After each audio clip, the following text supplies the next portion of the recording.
Cette histoire commence dans un village d'orphelins géré par une organisation humanitaire en Éthiopie. Un petit paradis qui s'est transformé en enfer pour de nombreux enfants qui ont été abusés sexuellement par le personnel de l'organisation. Terre des Hommes est l'une des plus célèbres ONG suisses, fondée il y a plus de 40 ans par le très charismatique Edmond Kayser. Et dans la colère, Terre des Hommes est née. Terre des Hommes a Edmond pris Kayser, plusieurs options. pourfendeur de la maltraitance envers les enfants. Tout d'abord, elle travaille sur le terrain dans les pays. Terre des Hommes n'a pas de philosophie, c'est une marche à l'étoile, toujours depuis le début. Seulement les étoiles sont par terre, en poussière et en sang. Alors l'une après l'autre, il faut les ramasser et voir ce qu'on peut faire. Les petits malades, infirmes, brûlés, blessés, les petits affamés, malheureux sous toutes les formes, les orphelins, il les abandonnés. Alors à chacun son dû. Ils savaient très bien qu'on ne connaissait rien à tout ça. Alors imaginez que quand on voyait des étrangers nous faire ça, on se disait qu'ils nous aimaient. Mais c'est à cause de notre ignorance qu'ils ont pu commettre ces abus sexuels. Où on leur donnera à manger, ils seront aimés, et ensuite viennent les autres qui vont bâtir. Et dans le cas de l'Éthiopie, c'était évidemment un village qu'il fallait à ces petits, seuls, affamés, mourants. C'est seulement Terre des Hommes qui peut nous aider. Cela fait plus d'1 an que nous leur avons demandé, mais rien ne s'est passé. J'en sais rien. On est comme des damnés, presque comme de la merde. Toutes les institutions, tous les mouvements s'occupant d'enfants ont affronté, affrontent ou affronteront le problème. Toutes. Et avant, je disais la plupart, maintenant, je dis toutes.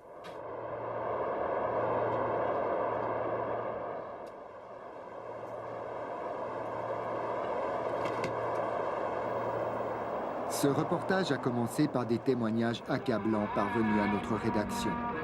Des récits en provenance d'Éthiopie à des milliers de kilomètres de chez nous.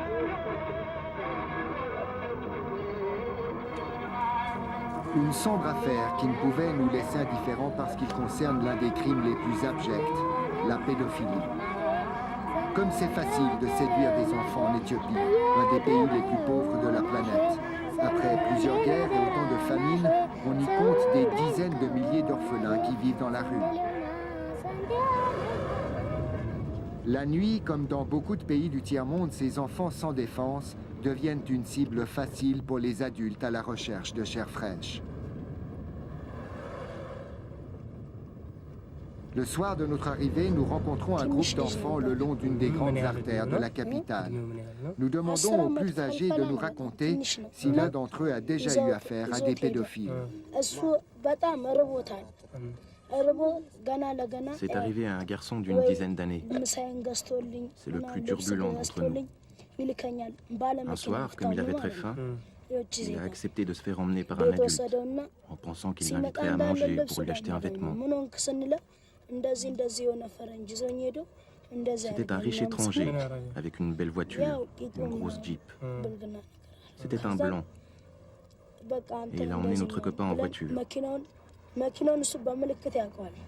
ils sont allés dans la maison de l'étranger. Mais quand il est revenu, l'enfant était tout ensanglanté. Qu'est-ce qui s'est passé? Il s'est fait faire des trucs dégueulasses en anus. C'est un blanc qui lui a fait ça. On a regardé la voiture et on a vu qu'elle avait une plaque diplomatique avec le numéro d'une ambassade. Et c'est un blanc qui conduisait la voiture. Le lendemain, la même voiture est revenue, mais cette fois avec un autre chauffeur. C'était un Éthiopien qui conduisait. Mais on s'est méfié. On a discuté entre nous pour savoir ce qu'on devait faire. Contre un blanc, c'est pas facile. Les étrangers sont très puissants en Éthiopie. Même quand ils se font arrêter par la police, il ne leur arrive rien. Alors on a décidé de laisser tomber. On s'est dit que ça ne valait pas la peine de tenter quoi que ce soit. Addis Abeba compte beaucoup de diplomates auxquels il faut ajouter des milliers d'employés blancs de plus de 150 organisations non gouvernementales. Et qui dit blanc dit argent, et qui dit argent dit prostitution. Tout près des grands hôtels, nous nous arrêtons devant des filles très jeunes.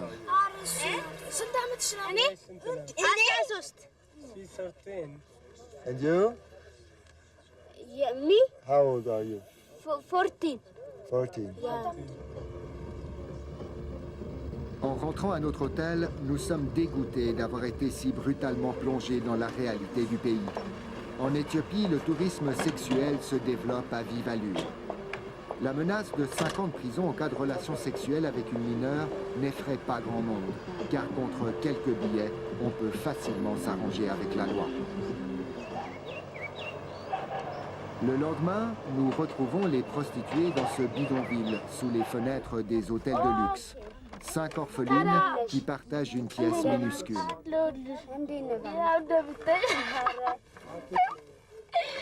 ብዙ ጊዜ የሚያስቸግሩ ፈረንጆች ናቸው። አበሻዎችም ፈረንጆችም ብዙ የሚያዝኑልንም አሉ የሚያስቸግሩንም አሉ። የሚያስቡልን ለመርዳት የሚፈልጉ አሉ። Il y en a qui cherchent des filles selon leur âge et certains d'entre eux veulent des filles toujours plus jeunes, d'autres un peu plus âgées. Il y a des blancs qui réfléchissent et d'autres qui sont complètement fous. Il y en a qui disent je vais te faire l'amour dans le nez, dans l'oreille, je vais te sodomie comme ci ou comme ça. Ils veulent faire beaucoup de choses bizarres. Est-ce que la police nous arrête? En fait, ils veulent juste savoir pourquoi on fait ce boulot. On leur répond que c'est notre problème.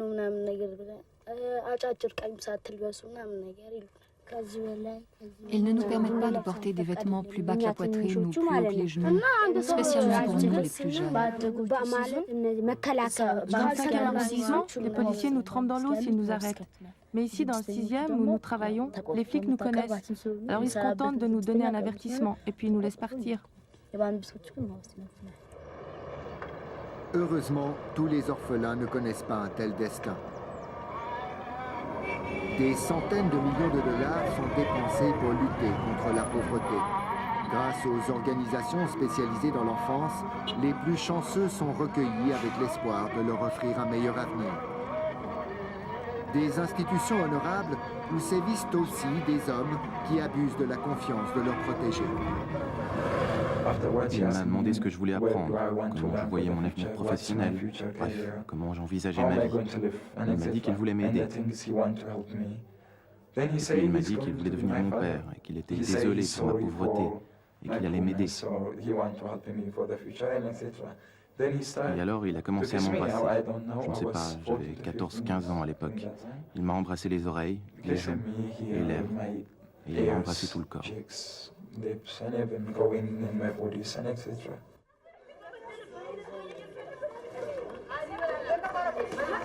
Une quinzaine d'enfants au moins ont été abusés sexuellement pendant plusieurs années dans le cadre d'un projet de la Fondation Terre des Hommes dans le nord de l'Éthiopie. Aujourd'hui, le projet est fermé et les enfants du village d'orphelins ont été regroupés dans la capitale.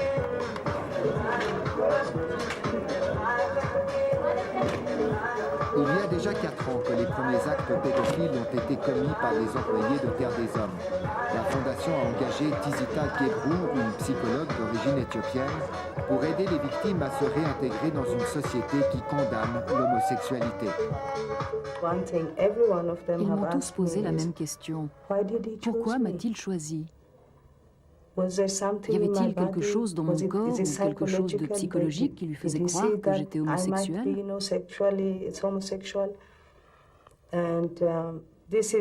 je peux vous dire que ce n'est pas une question mineure ici en Éthiopie. Comment dire? Nos traditions ne veulent pas de l'homosexualité chez nous. C'est même illégal. Oui, c'est illégal. Un garçon peut perdre tout contact social. Vous avez vu qu'ici, très naturellement, dans la culture, les gens se touchent beaucoup. Et s'il y a un soupçon d'homosexualité concernant quelqu'un, il ne peut alors même plus s'agir dans la tradition de notre culture. Ils ne veulent pas que les autres jeunes sachent s'ils ont été abusés. Et ils me disent que quand ils viennent me parler, alors tout le monde leur dit « tu es un homo ».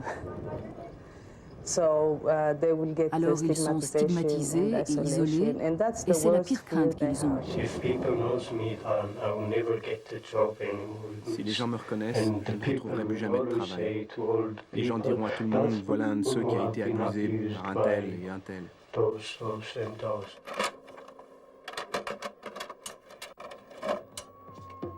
Si cette affaire de pédophilie nous concerne aussi, c'est parce qu'elle s'est produite dans un projet que Terre des Hommes a souvent médiatisé sur l'antenne de la télévision suisse romande. Justement des images illustrant la vie dans ce village-là, des images qui sont peut-être un petit peu plus optimistes. C'est ça, tout à fait. Jarry, village pour enfants orphelins dont les parents sont morts, victimes de la sécheresse et de la famine. Oasis de verdure, de paix, de joie et de bonheur. Source de renaissance pour ceux qui avaient perdu tout espoir. Qu'il est chouette de recevoir des habits neufs pour la première fois dans sa vie. Il y a aujourd'hui comme un curieux malaise à revoir ces images et commentaires emphatiques tournés 10 ans avant le début du drame. Parmi ces enfants se trouvent peut-être les futures victimes. Des victimes qui avaient entière confiance dans l'institution qui les avait recueillis.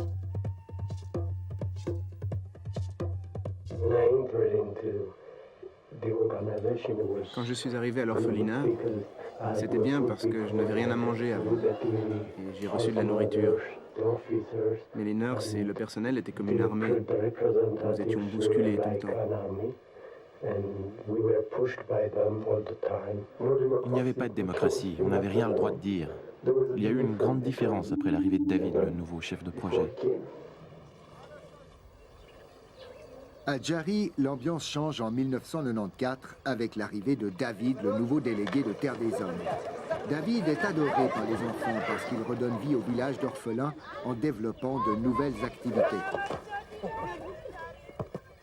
En février 1995, 2 nouveaux professeurs prénommés Paul et Denis arrivent au village. Et 3 semaines plus tard, Paul surprend Denis avec un élève. D'après ce que je sais, le premier était Denis, qui venait du Canada.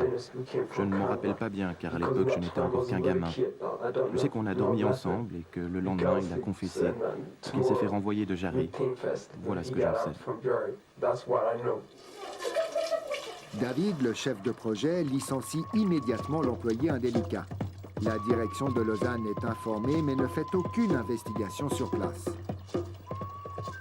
Nous avons pensé qu'il y avait eu un acte isolé, que la décision qui avait été prise était la bonne décision, elle avait été prise extrêmement rapidement, pour nous c'était un gage, et nous avons pensé que l'affaire, je dirais, s'arrêtait là. Malgré la gravité des faits, la Fondation ne dénonce pas son collaborateur à la police, ce qui lui aurait par exemple permis d'apprendre que Denis avait déjà été condamné pour pédophilie au Sri Lanka, quelques semaines seulement avant d'être engagé à Jarry. Aux yeux du siège de Lausanne, l'affaire est donc classée. Ils ne s'occupaient pas de moi. Ils ne voulaient même pas savoir si j'avais été abusé. Leur seul problème, c'était que je n'en parle pas à personne. L'organisation m'a demandé d'en parler à personne.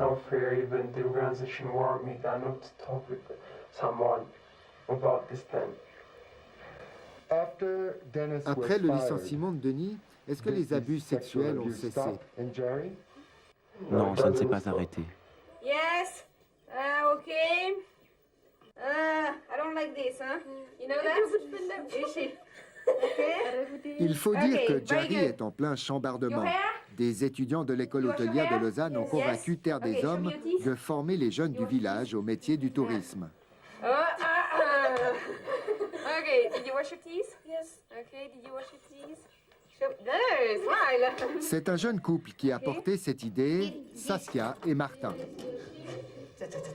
Again. Yes, please. Here's this. No. Yes, please. It is your king. Leur projet apporte une nouvelle approche dans le développement qui attire de nombreux médias. En octobre 96, Temps Présent y tourne un reportage dont certaines images servent à illustrer notre enquête. Mais quelques mois plus tard, les étudiants vont être témoins d'un autre abus sexuel.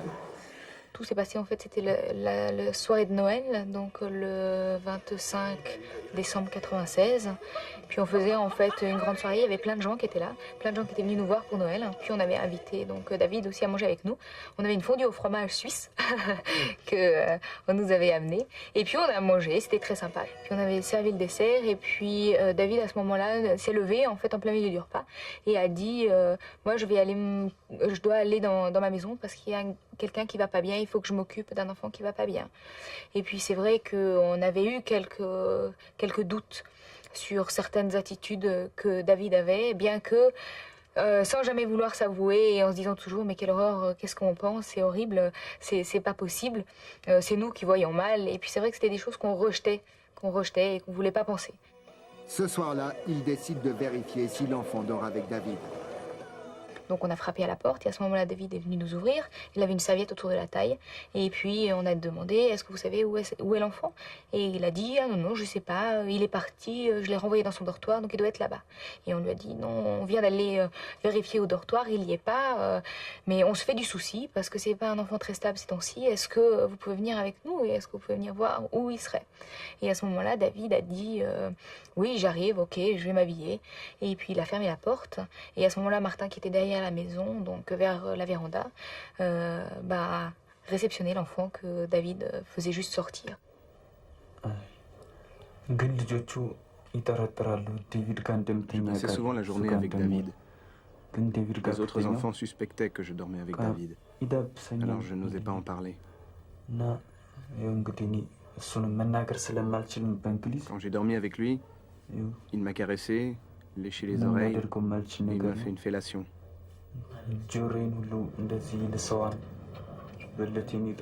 Comme je ne parlais pas l'anglais, je ne pouvais rien faire. David est immédiatement convoqué à Lausanne par la direction de Terre des Hommes. L'accusation, très grave, concerne son plus haut représentant officiel en Éthiopie. L'entretien a duré à peu près 20 minutes. Le délégué avoue un acte criminel sur un enfant. Question, est-ce arrivé avec d'autres enfants? Réponse, et je traduis spontanément. Réponse, cela n'est jamais arrivé avec d'autres enfants, je vous donne ma parole. Question, quel âge avait-il? Réponse, c'est le seul jeune en dessous de 15 ans. Question du directeur. Vous souvenez-vous que nous avions déjà eu des présomptions à votre égard? Oui, je m'en souviens, répond le délégué.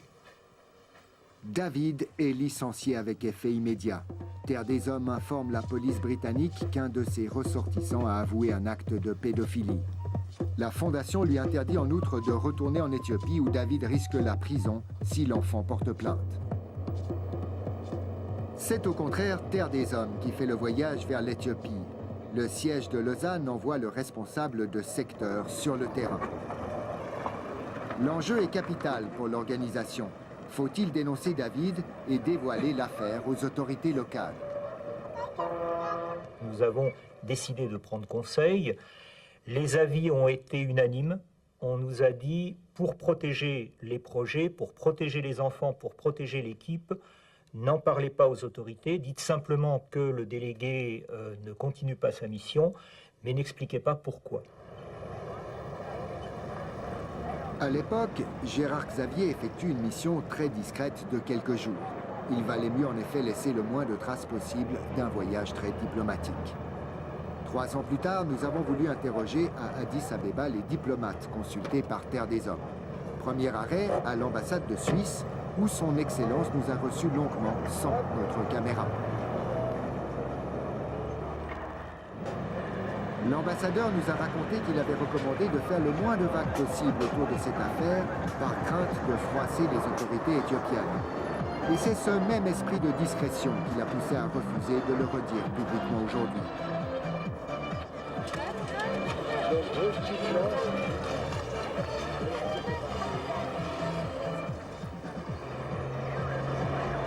Terre des Hommes se rend aussi à l'ambassade britannique, directement concernée par la nationalité de David. Les Anglais ont besoin d'une plainte éthiopienne pour engager des poursuites, mais préfèrent eux aussi recommander la plus grande discrétion. Restait enfin à consulter une ONG qui aurait affronté un problème similaire de pédophilie quelques mois auparavant. Ils voulaient savoir si cela valait la peine de rendre cette affaire publique ici en Éthiopie. Voilà la question qu'ils m'ont posée. Je pensais que cela ne serait d'aucune utilité particulière, car tout d'abord, les autorités locales auraient pris beaucoup de temps pour mener leur enquête, mais deuxièmement, à l'époque, il y avait pas mal de tensions entre le gouvernement et les organisations humanitaires. Par conséquent, l'environnement était très difficile. Et puis, Terre des Hommes m'avait dit avoir informé la police du pays d'origine du criminel, ce qui me semblait être la mesure adéquate à prendre. Terre des Hommes ne dira donc pas un mot aux autorités éthiopiennes. Mais toutes ces visites diplomatiques nous rappellent que la Fondation a besoin de l'accord du gouvernement pour développer ses projets. Dès lors, le scandale que provoquerait cette affaire de pédophilie risquait de briser l'édifice patiemment construit en faveur des orphelins de Jari.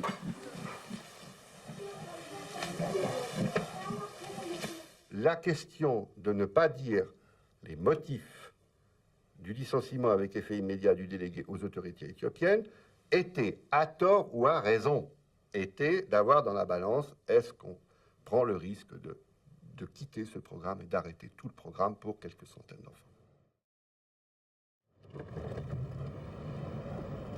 L'envoyé spécial de Terre des Hommes part enfin pour les lieux du crime. Piégé par la stratégie du silence décidée dans la capitale, il ne peut pas mesurer l'étendue du drame. Nous avons mené une enquête le plus discrètement possible, étant donné que nous n'avions pas donné la raison réelle du départ du délégué. Donc nous avons dû être extrêmement prudents et c'est vrai que nous n'avons pas eu les coudées franches. Les orphelins n'auront pas droit à la vérité. Officiellement, David a été licencié pour des raisons budgétaires. Ils ne connaissaient pas la vraie raison du départ de David.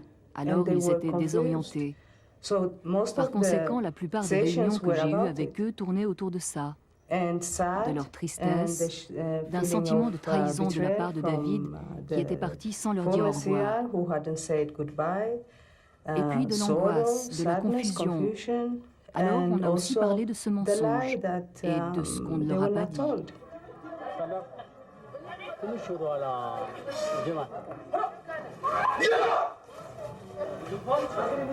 Tizita Gebru est une psychologue d'origine éthiopienne qui s'occupe aujourd'hui des victimes.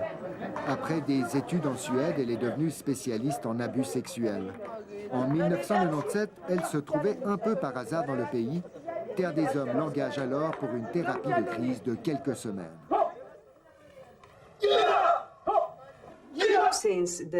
Comme la dynamique de l'abus sexuel est toujours fondée sur le secret, si l'on veut répondre à cela par le secret, ou si l'on croit qu'on va s'en tirer en le gardant secret, cela revient en fait à promouvoir l'abus sexuel. Aujourd'hui, on a retenu la leçon. Dès lors, la tragédie survenue à Terre des Hommes doit servir à d'autres pour ne pas reproduire les mêmes erreurs. Le mystère d'un abus sexuel peut commencer à disparaître si vous osez en parler.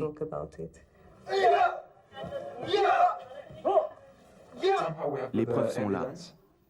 Ce que nous voulons, c'est qu'on nous vienne en aide pour aller au tribunal et qu'on trouve une solution.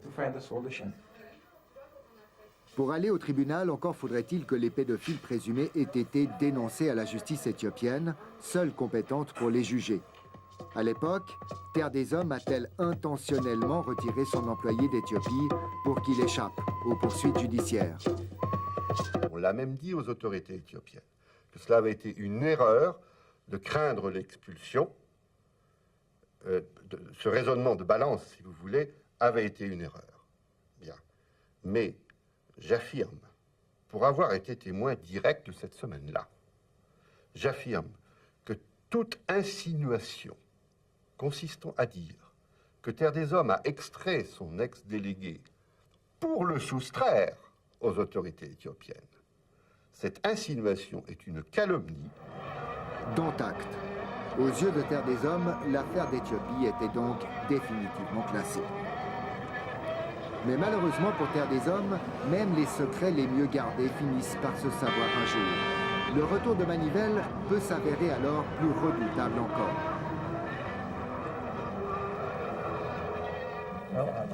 Ce secret était parvenu aux oreilles d'un couple d'Anglais vivant à Addis Abeba avec les 2 enfants qu'ils ont adoptés. Les Campbells ont appris cette histoire par leur ami Paul, l'instituteur de Terre des Hommes, qui avait contribué à démasquer les 2 premiers pédophiles. On avait rassemblé sur une feuille de papier des informations sur ce qui s'était passé à Terre des Hommes concernant certaines de ces personnes. Et puis on l'a montré à Paul. On s'est dit qu'il fallait montrer ça à la police, car Paul, qui était un témoin clé, s'apprêtait à quitter le pays et le nouveau responsable de Terre des Hommes aussi. On s'est dit que nous allions rester les derniers en possession de ces informations. Et une dizaine de jours plus tard, après avoir montré ce dossier à la police et à l'ambassade, et à Terre des Hommes. Oui, en effet, car on est allé d'abord à Terre des Hommes. Eh bien, 6 jours plus tard, nous recevions des menaces d'action en justice. Si nous parlions encore, ou s'il y avait des dommages pour les orphelins, ils nous traîneraient au tribunal. C'était vraiment incroyable à nos yeux. Quelle réaction étrange, alors que nous essayions simplement de dénoncer un problème sérieux. Cela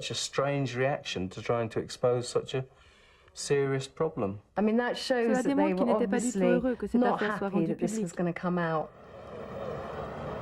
Les Campbells décident malgré tout de déposer leur dossier au ministère de la Justice sans savoir qu'ils vont déclencher une véritable tempête.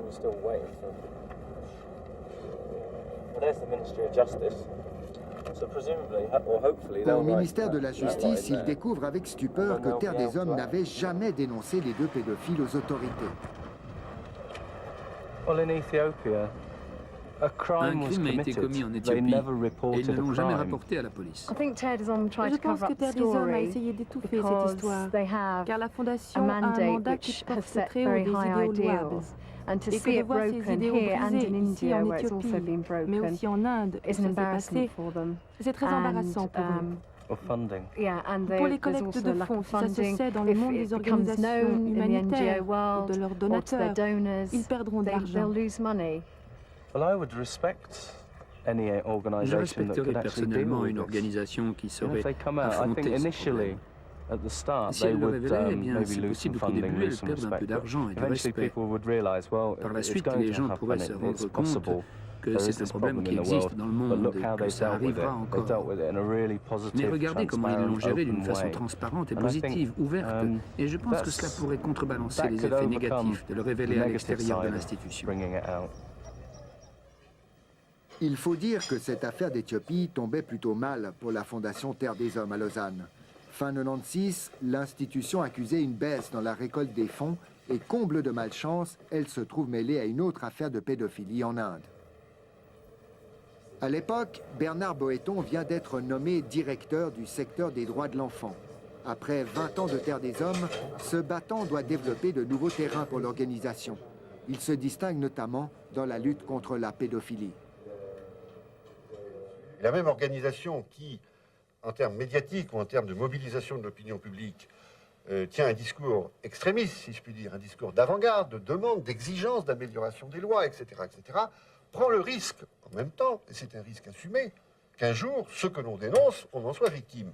Oui, un mouvement qui est intransigeant sur la défense des droits de l'enfant, quand il gère en même temps 160 programmes différents dans 40 pays différents avec 2500 employés, peut se retrouver arroseur arrosé. Oui, bien sûr. Mais personne n'est encore au bout de ces surprises, car dans le village de Jari, les langues commencent à se délier. Quelques jours après que les Campbells aient déposé plainte, voilà que Terre des Hommes accuse Paul d'être lui aussi un pédophile. Le même Paul qui avait pris ses 2 collègues en flagrant délit aurait lui aussi abusé des adolescents pendant encore 2 ans. Nous avons découvert à ce moment-là que des personnes qui nous semblaient de toute confiance pouvaient effectivement être mêlées à des problèmes de ce type. C'est là que je dis, sur ce cas-là comme sur tant d'autres, la capacité de dissimulation d'un pédophile est illimitée, jusqu'à dénoncer les pédophiles. Paul se rend à l'ambassade de son pays natal. Là, il révèle le contenu de la plainte qui a été déposée contre lui. À l'époque, nous avons eu une longue conversation avec cet individu. Nous avons appris qu'il y avait des accusations d'abus sexuels contre lui. Et à l'époque, nous avons conseillé à cet individu de prendre contact avec les autorités locales pour répondre à ces reproches. Par la suite, j'ai appris qu'il avait suivi ce conseil. J'ai moi-même organisé l'entretien entre Paul et le chef de la police. Ils nous ont dit qu'ils n'étaient pas du tout intéressés par cette histoire, et ils n'ont d'ailleurs jamais fait d'investigation plus poussée. Je peux vous certifier, car j'étais assis à côté de Paul, qu'il a déclaré « Vous n'êtes pas considéré comme un suspect, vous êtes un simple témoin ». La police éthiopienne classe l'affaire et Paul s'envole pour le Canada. Le numéro 2 de l'ambassade nous confirme de l'existence d'une nouvelle loi. Depuis 1997, une convention permet de juger les Canadiens soupçonnés d'avoir commis des abus sexuels à l'étranger, à condition toutefois que le pays où le crime s'est produit en fasse la demande. Nous avons informé les autorités locales de l'existence de cette législation canadienne et nous avons offert notre assistance s'ils en faisaient la requête. Mais jusqu'ici, aucune demande ne nous est parvenue.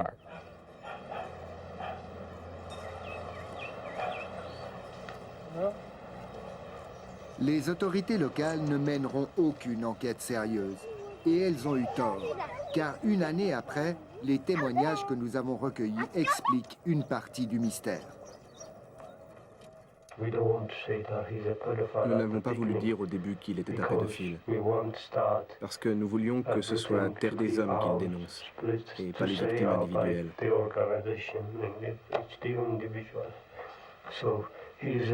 Mais il est un vrai pédophile. Et je peux même dire qu'il était peut-être le pire des pédophiles, car il a abusé beaucoup d'enfants. C'est dingue. Ce qu'il a fait est aussi grave que ce que les autres ont fait.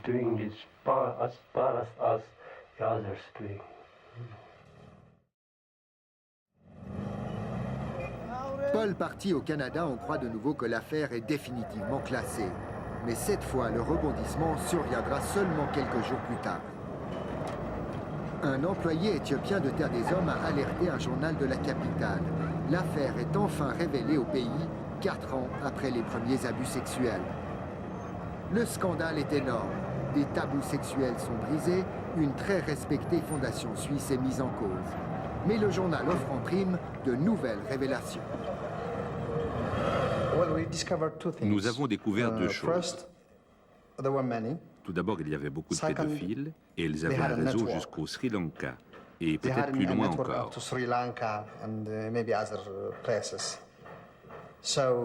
Et deuxièmement, nous avons découvert que l'organisation avait intentionnellement étouffé toute cette affaire. Le journal révèle qu'au moins 2 amis de David venaient en vacances dans le village d'orphelins de Terre des Hommes. De nouveaux noms s'ajoutent à la liste des hommes accusés de pédophilie à Jari.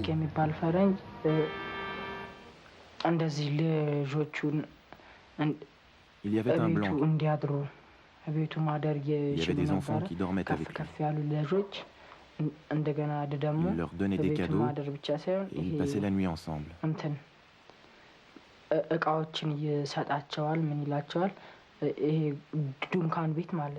Il les emmenait à la montagne et ils dormaient sous des tentes. Certains des enfants, en général les plus âgés, dormaient dans la même tente que nous. Est-ce que tu sais ce qu'ils faisaient dans la tente? Certains dormaient avec lui et d'autres se méfiaient. Mais ceux qui dormaient avec lui, ils leur faisaient des choses pas bien. Vraiment des trucs pas bien. Les plus grands nous ont prévenus de faire attention.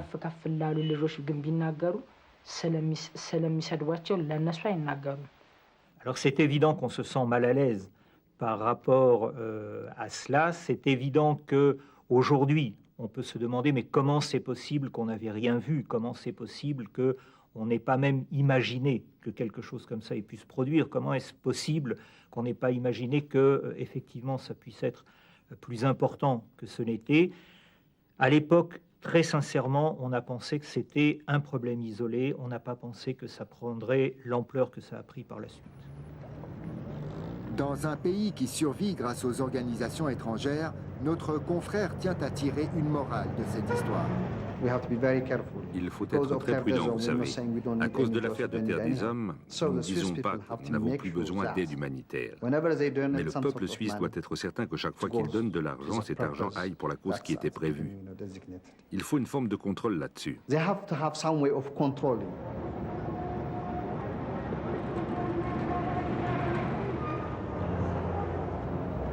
Les autorités éthiopiennes ne s'offusquent pas d'avoir été longtemps maintenues dans l'ignorance par Terre des Hommes. Nous avons tenté plusieurs fois d'être reçus par la police locale. Nous aurions voulu savoir si les autorités ont fait des demandes d'extradition. Nous n'en saurons rien. Mais à force de persévérance, nous avons finalement été reçus au ministère des Affaires sociales. Nous avons été très déçus d'apprendre toute cette affaire trop tardivement, car en tant que ministère concerné par les droits de l'enfant, nous aurions dû être parmi les premiers à recevoir cette information. Mais nous ne l'avons appris qu'après que l'histoire ait été révélée par un journal local. Ces gens-là ont quitté le pays maintenant, mais ils doivent être jugés où qu'ils soient.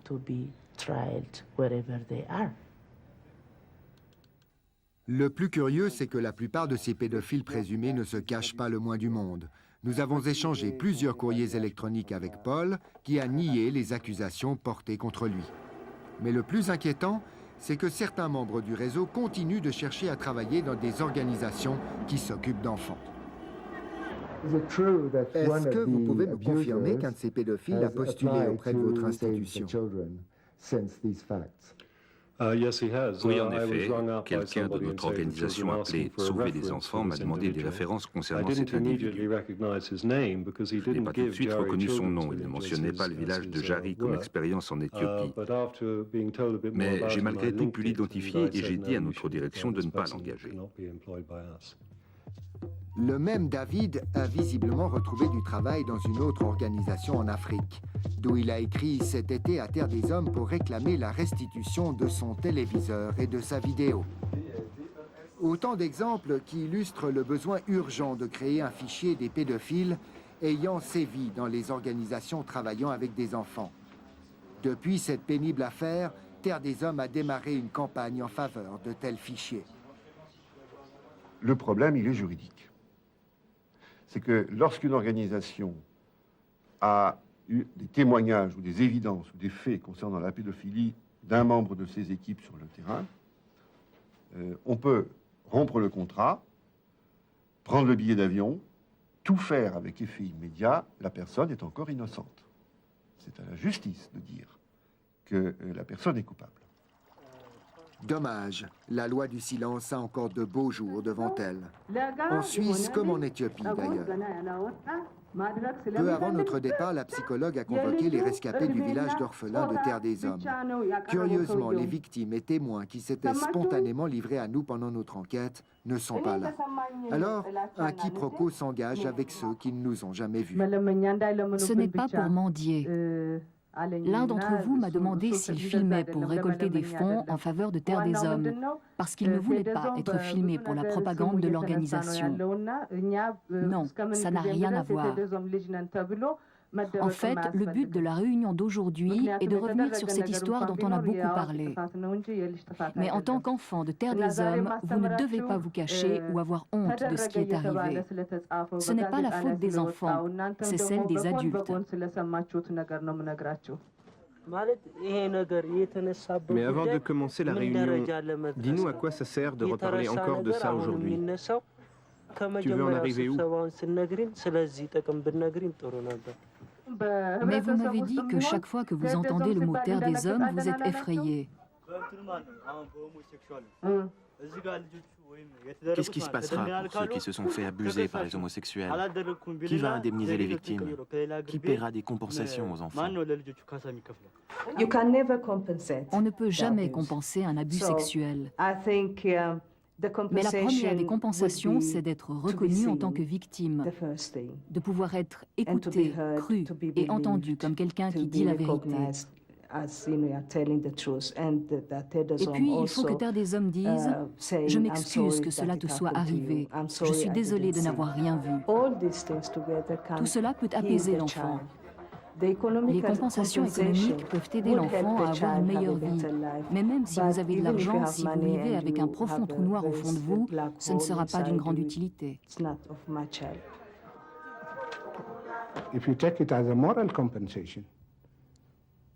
Si vous parlez de compensation morale, alors cela dépend de la décision du tribunal.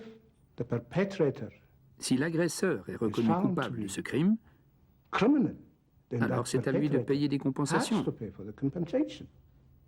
D'accord. Parce que cette question conduit à dire, et je ne sais pas si c'est ce que vous voulez laisser entendre, cela veut dire que Terre des Hommes fait partie du crime, ce que nous nions. L'institution doit payer des compensations à ses enfants, car c'est un vrai crime qui a été commis, un crime grave. Si au départ Terre des Hommes nous avait dit quelles avaient été les vraies raisons du licenciement de Denis, nous n'aurions pas ensuite été abusés par David, Paul, Kim. Cette affaire aurait pu être coupée à la racine. Et nous aurions pu en tirer des leçons. Tout cela a rendu ce crime encore plus grave. C'est donc l'organisation qui a commis un crime, et pas les pédophiles.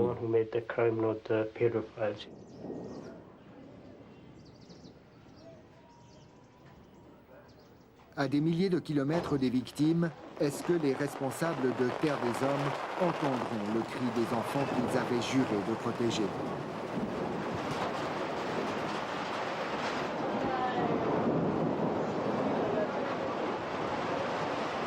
Aujourd'hui, ces adolescents bénéficient enfin de l'encadrement psychologique dont ils ont besoin. C'est le minimum que Terre des Hommes pouvait leur offrir en compensation.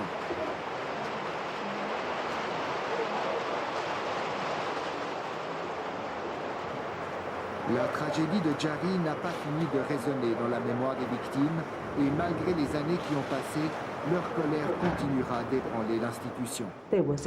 Terre des Hommes a dû affronter la honte. C'est un peu comme dans une famille où se produit un abus sexuel. Eh bien, en général, la victime comme la société sont plus fâchés contre le parent qui n'a rien fait en disant « Pourquoi ne m'as-tu pas protégé ?» Terre des Hommes a dû affronter la honte, mais aussi la colère des enfants et de la société. Et aujourd'hui encore, ils sont toujours confrontés au problème. J'aurais tendance à dire aujourd'hui, mais aujourd'hui nous sommes plusieurs années après les faits, que la stratégie qui aurait été probablement la meilleure aurait été de prévenir les autorités et aurait été de mener immédiatement une enquête. Ça, c'est une des grandes leçons que nous avons tirées de cette catastrophique expérience. Cette autocritique suffira-t-elle pour rétablir la confiance en Terre des Hommes? Ce serait une erreur de faire de Terre des Hommes un bouc émissaire. Ce serait très dangereux de stigmatiser la Fondation comme la seule où des abus sexuels ont été commis. Mais il fallait le dire. Et je lance un appel à tous ceux qui savent que des abus sexuels ont été commis dans leur organisation. Je leur dis, sortez de l'ombre, car ce n'est pas seulement arrivé à Terre des Hommes. Apprenez de vos erreurs, assumez-le publiquement et faites avancer la prise de conscience.